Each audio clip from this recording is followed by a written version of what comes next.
Bismillahirrahmanirrahim. Assalamualaikum warahmatullahi wabarakatuh.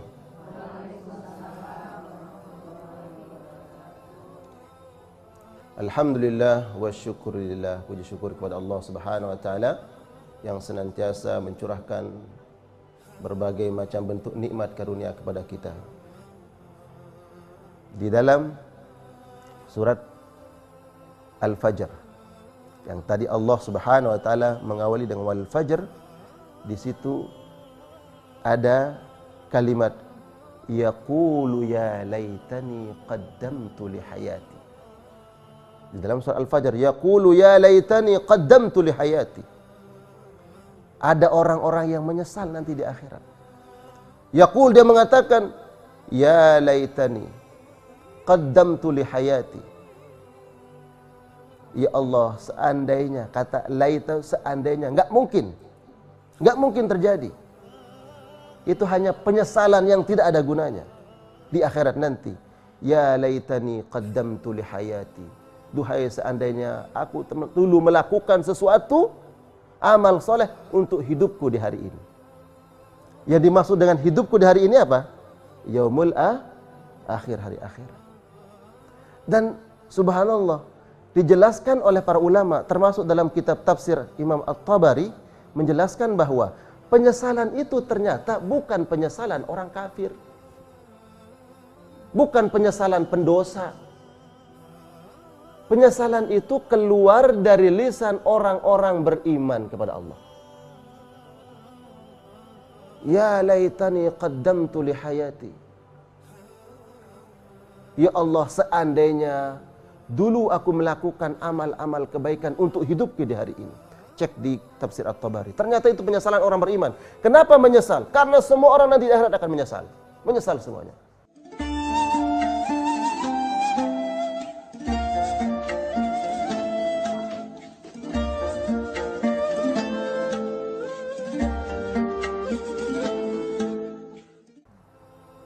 Yang datang membawa pahala sebesar gunung, dia lihat ada sahabatnya yang datang pahala dengan membawa 2 gunung yang besar.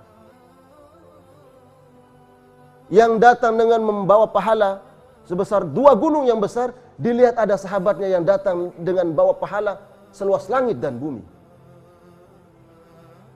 Kemudian ya laitani qaddamtu li hayati. Kenapa dulu enggak ya? Itu penyesalannya siapa? Bukan penyesalan orang kafir. Kalau penyesalannya orang kafir Allah sebutkan di dalam surat An-Naba. Ya laitani kuntu turaba. Itu penyesalan orang kafir. Duhai seandainya hari ini Allah jadikan aku debu saja, agar dia enggak melihat azab Allah Subhanahu wa taala. Takut akan siksaan dan azab Allah Subhanahu wa taala. Tapi orang beriman pun menyesal. Yang bersedekah 100.000 menyesal. Kenapa? Diam-diam ada temannya yang bersedekah 200.000. Karena diperlihatkan nanti pahalanya. Yang bersedekah 500.000, diam-diam ada temannya dengan ikhlas bersedekah 1 juta. Menyesal ya 500.000. Dan seterusnya, dan seterusnya. Bahkan penyesalan itu ya, penyesalan orang yang melakukan amal soleh. Ya. Karena menyesali Allah, kenapa dulu enggak lebih sempurna? Kenapa dulu enggak lebih baik? Kenapa dulu enggak lebih bagus? Ada orang dikisahkan bersedekah dengan sepotong roti. Sepotong roti. Bukan 1 roti, sepotong roti. Kemudian di akhirat Allah berikan, diperlihatkan pahalanya. Dia bersedekah dengan sepotong roti. Diperlihatkan pahalanya oleh Allah Subhanahu wa taala. Menyesal dia. Kenapa dia menyesal? Kenapa dulu enggak semuanya saja? Begitu besar pahalanya. Padahal itu dapat kebaikan kan? Mendapatkan balasan kebaikan. Ada yang bersedekah dengan pakaian setengah baru. Bersedekah dengan pakaian setengah baru. Diperlihatkan pahalanya. Dia menyesal. Kenapa dulu saya tidak bersedekah dengan baju yang baru?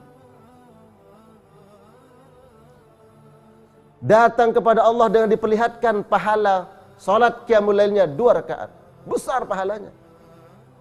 Dia mengatakan, ya Allah, Kenapa dulu enggak sholat malamnya 8 rakaat? Kenapa enggak 18 rakaat? Kenapa enggak 32 rakaat? Kenapa enggak 36 rakaat? Boleh 36? Boleh. Sholat tahajud 36 rakaat, siap? Siap? 2 rakaat. Mampu 2 rakaat, tambah lagi 2 jadi 4. Mampu 4, tambah lagi 4 jadi 8. Mampu 8, tambah lagi 8 jadi terus. Jadi ada nanti mereka-mereka yang menyesal di akhirat. Walaupun itu penyesalannya orang-orang beriman. Jangan sampai penyesalannya, teriakannya, rintihannya seperti yang Allah sebutkan di dalam surat An-Naba. Ya laitani kuntu turaba. Ya Allah, seandainya jadi debu saja. Kalau ini penyesalan, ratapan, kesedihan orang-orang kafir yang ketika Allah perlihatkan azabnya, seandainya bisa jadi debu. Kenapa? Karena takut akan azab Allah Subhanahu wa taala. Nah, ini yang bisa kita lakukan ya di pertengahan malam kita. Kita salat qiyamul lail, salat malam. Masya Allah. Wa minal laili fatahajjad bihi nafilatan lak. Asa, lanjutkan. Ayyab'atsaka rabbuka maqaman mahmuda. Ini memang perintah kepada Nabi. Perintah kepada Nabi itu juga perintah kepada umatnya. Sebagian malam itu hendaknya coba fatahajjad. Tahajjud itu kalau kita terjemahkan ke bahasa kita apa? Tahajjud, berarti munajat. Ya, kita terjemahkan munajat, agak mirip bahasanya. Bermunajatlah di malam itu. Fatahajjad. Bangunlah kamu salat tahajud, salat malam. Sebagai nafilatan lak, sebagai amal ibadah yang sunnah, tambahan bagimu. Apa sebab? Asa ayyab'atsaka rabbuka maqaman mahmuda. Dengan itu Allah akan mengangkat derajat. Allah. Dengan amal ibadah salat malam Allah angkat derajat kemuliaan. Bangga enggak kira-kira nanti kita tiba-tiba diberikan duduk oleh Allah dengan manusia-manusia mulia yang dimuliakan oleh Allah? Bangga enggak kira-kira? Ya Allah, dipanggil, mana mereka-mereka ahli tahajud, sebut namanya satu persatu. Ada Bunda Yanti, Masya Allah, keren sebut namanya. Ya kan? Bunda semuanya disebut. Ya kan? Kalau saja orang itu senang ketika Pak Presiden menyebut namanya. Ya, mana Ibu disebut namanya. Kira-kira bangga enggak? Senang enggak? Senang. Apalagi itu yang menyebut Allah Subhanahu wa taala di hadapan malaikat-malaikatnya.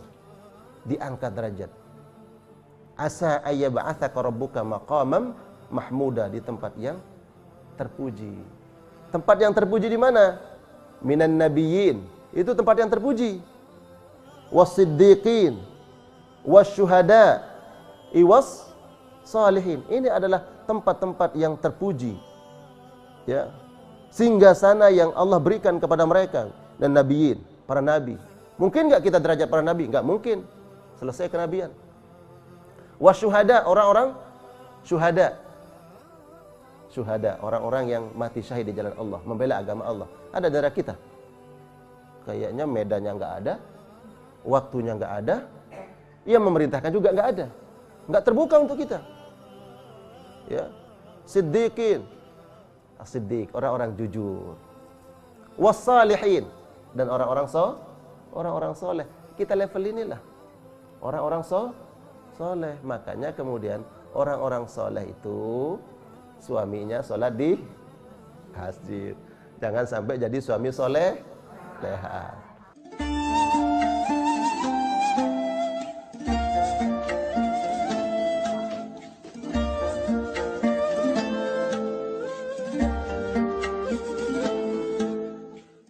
Tapi yang saya aneh ya, ini kan kalau disebut orang-orang yang kelak diberikan nikmat oleh Allah itu inan nabiyyin, wasiddiqin, wasyuhada, wassalihin. Level paling rendahnya itu adalah orang soleh. Tapi jarang kita minta level yang kedua atau ketiga. Pernah, umpamanya nih, Bunda datang ke teman yang baru melahirkan. Kemudian, Masya Allah, anaknya laki ya, semoga jadi anak soleh. Pernah dengar, semoga jadi anak syuhada? Pernah? Enggak pernah ya, jarang ya. Iya, iya, syuhada. Padahal syuhada itu kan tingkatnya lebih tinggi kan. Nabiyyin, wasiddiqin. Pernah, semoga jadi siddiqin. Enggak ya? Enggak pernah kita dengar. Wasyuhada, orang syuhada. Wassalihin, orang-orang soleh. Karena memang yang kita bisa capai secara umum kita ini adalah level yang terakhir. Tapi itu subhanallah, maqamah mahmudah, tempat yang dimuliakan oleh Allah. Orang-orang soleh. Siapa mereka orang soleh itu? Nah, Allah sebutkan. Orang-orang soleh itu adalah ya'muruna bil ma'ruf. Mereka mengajak kepada kebaikan. Wa yanhauna 'anil munkar, dan mencegah orang lain berbuat yang buruk. Wa yusari'una fil khairat, sangat responsif terhadap kebaikan. Itu. Jadi kalau ada kebaikan itu enggak banyak nunda-nunda. Kebaikan, oke. Ini perintah Allah, oke. Ini perintah Nabi, jalankan. Ini perintah Nabi Rasulnya. Ayo sama-sama. Kita saling gotong royong. Kita sama-sama untuk melakukan kebaikan. Wa yusari'una fil khairat wa ulaika minas salihin. Inilah orang-orang yang saleh. Nah, mudah-mudahan jemaah sekalian yang Allah muliakan, apabila Allah berikan waktu, gunakan sebaik-baiknya. Karena waktu yang sudah berlalu tidak akan mungkin balik lagi. Kita berada di waktu pagi, laksanakan kebaikan. Jangan tunda sampai sore hari, karena nggak ada jaminan. Kita berada di sore hari, lakukan kebaikan. Jangan tunda sampai pagi hari, karena tidak ada jaminan kita bisa sampai di pagi hari. Allahu a'lam bishawab.